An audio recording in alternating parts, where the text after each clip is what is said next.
Replication of DNA. इसका अर्थ होता है डीएनए का द्विगुणन। द्विगुणन को ना प्रतिकरण भी कहा जाता है।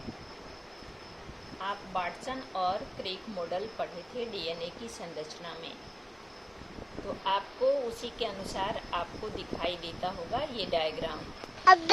लेकिन नीचे उस डायग्राम में आपको दोनों स्ट्रैंड जो है खुलते हुए दिखाई दिया होगा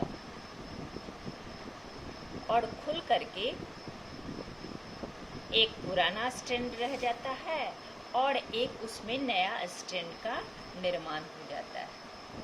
वैसे डीएनए के रिप्लिकेशन से संबंधित विभिन्न वैज्ञानिकों ने अपने अपने मत को प्रस्तुत किया था, जिसमें से आपको हमने पहला मत नहीं दर्शाया है। जो आपको हमने दिया है, लिख करके दिया है, वो सर्वमान्य है। इसे ही सर्वमान्यता मिली है। ये कहलाता है अर्ध संरक्षित मत, डीएनए का अर्ध संरक्षित प्रतिकरण इसको कहा गया है। उसके पहले एक विक्षेपक मत दिया गया था, जिसके अनुसार डीएनए का अणु कई स्थान से टूट जाता है और टूटा हुआ भाग स्वतंत्र रूप से द्विगुणन क्रिया करता है और अपने ही समान दूसरे स्ट्रैंड का निर्माण कर लेता है। लेकिन देखा गया कि उसमें से पुराना और नया दोनों ही स्ट्रैंड आंशिक रूप से ही उस क्रिया में भाग लेता है, इसीलिए उसे सर्वमान्यता प्राप्त नहीं हुई। उसके बाद कुछ वैज्ञानिकों ने एक और मत प्रस्तुत किया, जिसके अनुसार उसको कहा गया संरक्षित मत।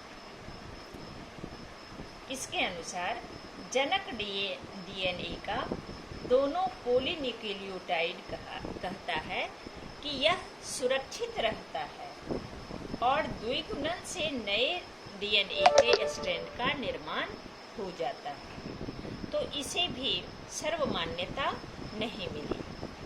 उसके बाद अर्ध संरक्षित मत आया, जिसे आधुनिक वैज्ञानिकों ने इसे मान्यता प्रदान किया और ये प्रयोग पर आधारित है। और इसका प्रयोग जो है वाटसन और क्रिक इस मत का वर्णन किया है।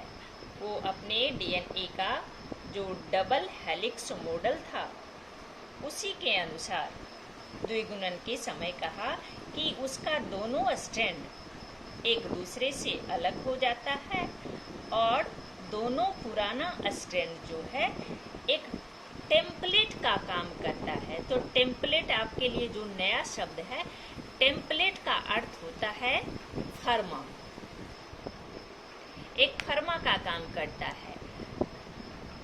तो जो नए संकर डीएनए के अणु का जो वो निर्माण करता है, उसमें से एक स्ट्रैंड जो है पुराना वाला और एक उसमें नया।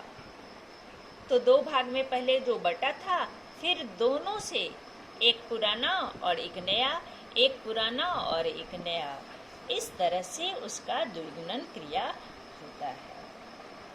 तो आपको हम इसी के बारे में आपको वर्णन कर दिए हैं। वैसे डीएनए अणु में अपने जैसे अणु को संश्लेषित करने की कैपेसिटी होती है और डीएनए अणु में विद्यमान ये नाइट्रोजन युक्त क्षारक का जो क्रम है, वही जेनेटिक सूचना का आधार है, जिससे माता पिता का गुण जो है अगली संतति में पहुंचता है। और जब कोशिका विभाजन की क्रिया होने लगती है, तो कोशिका विभाजन के साथ उसका केंद्रक और डीएनए का विभाजन होता है। डीएनए है कहाँ? तो केंद्रक में है।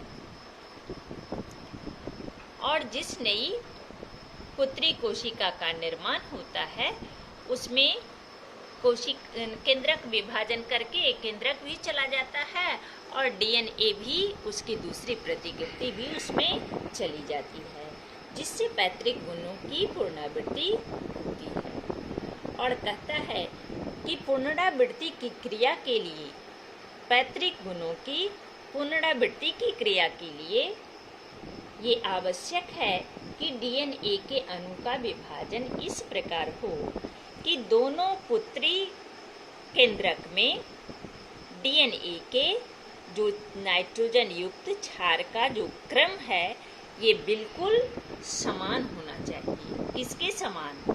तो अपने जनक के समान होना चाहिए।